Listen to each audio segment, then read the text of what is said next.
नमस्कार, बिहार तक देख रहे हैं आप और आपके साथ मैं हूं हर्षिता सिंह। 2024 लोकसभा चुनाव को लेकर बीजेपी ने कुल 195 सीटों पर अपने प्रत्याशियों के नाम घोषित कर दिए, जिसमें भी जिन लोगों को बीजेपी ने टिकट दिया वो काफी चर्चा में रहा। इसी बीच चर्चा बिहार को लेकर के शुरू हो गई कि बिहार में एनडीए का पेच फंस गया है।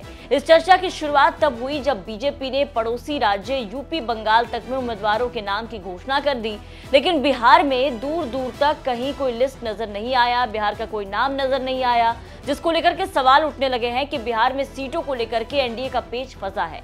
अब तक सीट बंटवारे पर बात नहीं बनी, जिसको लेकर के बिहार में मामला अटका पड़ा है। एनडीए में एक तरफ जहां नीतीश कुमार यानी कि जेडीयू बीजेपी के 16 और 17 सिटिंग सांसद हैं, तो 6 लोजपा के हैं, जो कि अब बंटकर 2 भागों में हो गया है। इसी बीच इस बार एनडीए में नए साथी भी आ चुके हैं, उनकी भी सीटों को लेकर के डिमांड है। ऐसे में यहाँ ये तय होना बाकी रह गया कि लोजपा के दोनों गुटों को और उपेंद्र कुशवाहा, जीतन राम मांझी की पार्टी को कितनी सीटें और कहां से सीटें जो है वो दी जाएगी, कौन बड़ा दिल दिखाएगा, कौन संतोष करेगा। बिहार में एनडीए की कुछ सीटों को लेकर के गुणागणित नहीं बैठ पा रहा है। जिन सीटों पर अदला बदली की संभावना है वो सीटें अभी जेडीयू या बीजेपी के कब्जे में है। जीतन राम मांझी की बात करें तो वो गया सीट से दावेदारी को लेकर के बात कर रहे हैं, लेकिन गया में जेडीयू के सांसद हैं। उपेंद्र कुशवाहा काराकाट से चुनाव लड़ना चाहते हैं, जबकि वहां भी जेडीयू की महाबली सिंह पिछली बार निर्वाचित हुए थे।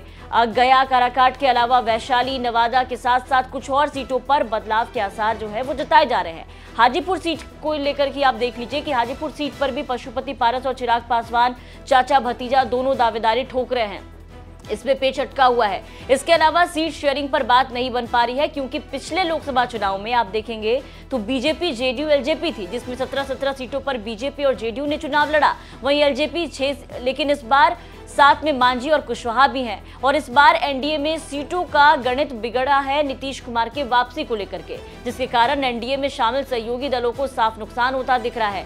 नीतीश नहीं होते तो शायद इतनी मुश्किल नहीं होती और सीटों का बंटवारा भी हो चुका होता, लेकिन अब मामला फंसता नजर आ रहा है। ऐसे में देखना दिलचस्प होगा कि बीजेपी कब तक बिहार में सीटों पर फंसे पेच को लेकर के मामला सुलझा पाती है, कब बिहार में उम्मीदवारों की लिस्ट सामने आती है। इस पूरी खबर पर आपकी क्या राय है, कमेंट करके जरूर बताएं।